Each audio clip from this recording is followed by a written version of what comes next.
Hey guys, what's going on? It's me, Paterson, and today I received my pre-order of the iPhone 10. This video is brought to you by Squarespace.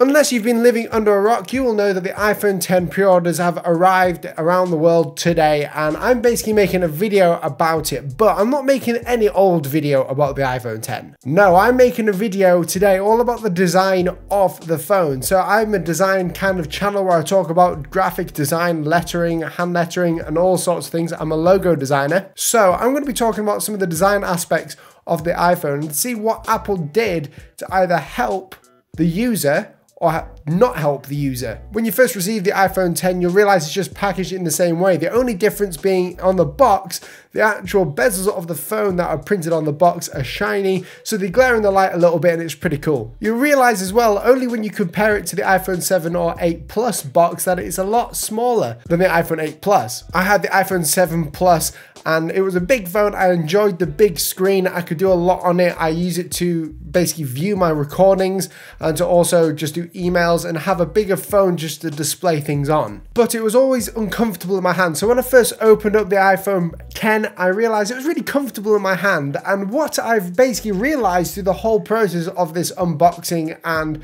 my first few hours with the phone is that Apple have taken all the good parts of the phones that they've ever created of the iPhone and they've jammed it all into one and made it really good. I don't know if you had the iPhone 4, but if you remember, it had a glass back on it and I thought that was super sexy and it looked really nice and it felt nice. Now on the iPhone 5 and all the way to the iPhone 8, the phone has been kind of slippy. I had the matte black iPhone 7 Plus and it was very slippy, especially the Plus version, because it had no grip on it. This phone, on the other hand, has a lot of grip to the phone because it's a glass back, and that's because it enables wireless charging. Back to the unboxing. The iPhone 10 was boxed the same way as every other iPhone. You don't get AirPods with it, you just get the standard lightning earphones that you get and also a little adapter to plug in your headphones if you need to. You also get a lightning cable and a power adapter for the country you're in. The first thing I say I love about the iPhone 10 is the way that it feels in the hand. I love the fact that they are able to get a slightly bigger screen or a more narrow screen on the iPhone and make it nearly a full display whilst I can hold it in my hand and touch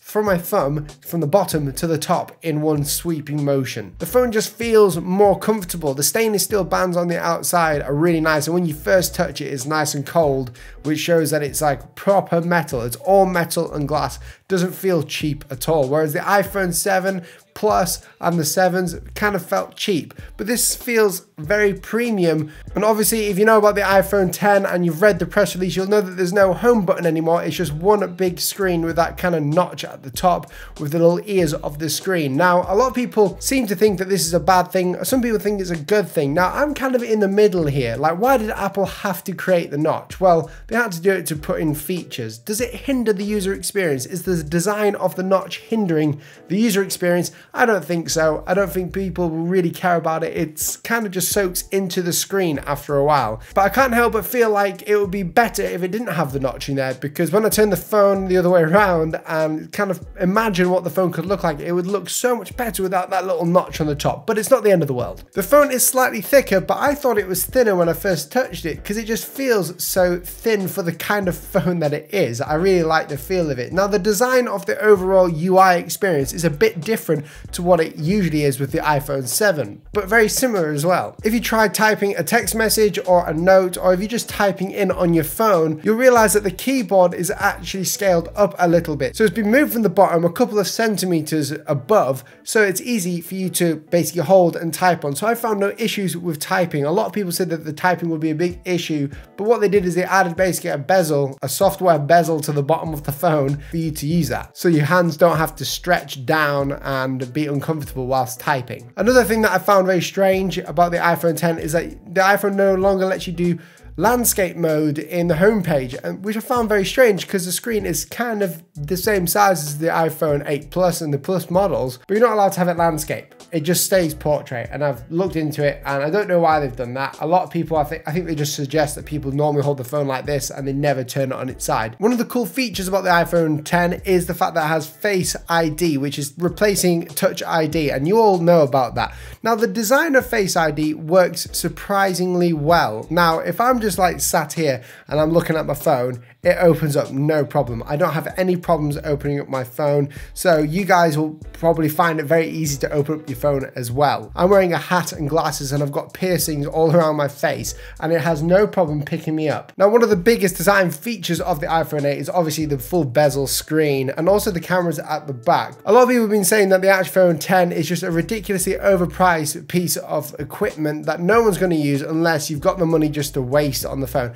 Partly true, you have to have the money to get the phone, but I think it is a lot more than that. From a designer's perspective, if I was to design a phone and like a new phone, and I've been designing phones for the past 10 years, I want to take all the cool things about each phone that we've made and put it into this phone, such as the glass back on here. I know it's for wireless charging, but it feels really nice on the back of here. They've got it in the iPhone 8s as well. I love the curvature of the iPhone 7 and 6 and 8, and I love the size of the iPhone 7 as well, or just the normal 7 or 6. It just felt good in the hand and it's not going to fall out of my hand. I love the narrowness of the iPhone 5 as well when they extended the screen. So all these things play into the idea of having the iPhone 10, in my opinion. The OLED display is amazing. I've never seen an OLED display, believe it or not. And when I looked at the phone, I was like flabbergasted at the look of it. It was just really bright, sharp and contrasty, and the videos are amazing. The quality literally is amazing, especially when you're looking at different content. I looked at Netflix for a little bit,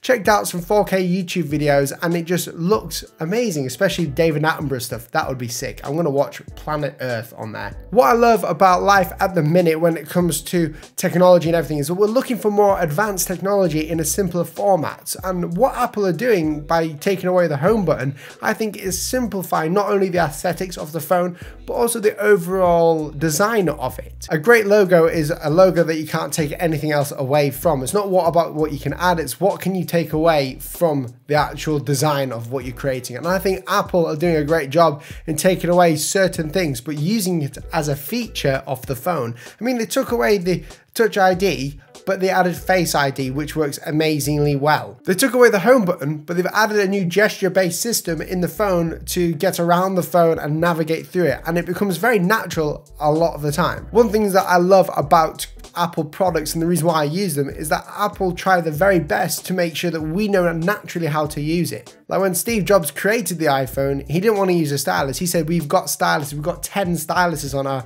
hands that we can use. So that's what they wanted to create, and they did that. And it was so natural just to touch our fingers to the glass and move. And that's why the iPhone took off, because of the simplicity of it, but the advanced technology inside it. Another great feature of the iPhone 10 is wireless charging. That glass back allows us to have Qi wireless charging, and I bought a really cheap wireless charger just to sit on my desk, and it works pretty well, but the phone does get hot, and I realized that it's not as quick as it should be when charging. Still, this is great. It means I don't have to plug my wires in all the time, and it's one less use for wires, and it's one more step to a wireless connectivity to our phones. I remember the days when we got an iPhone or an iPod Touch. I had the first ever iPod Touch when I was a kid, and I had to plug that in to just activate it. I had to use a computer to activate it. And nowadays you just open it out the box wherever you are, plug your SIM in, and you're away. The most ridiculous feature of the iPhone 10, and I'm not too sure why they've advertised it so much, but it's animojis. I've been texting my wife animojis and just putting some out to a few mates of mine,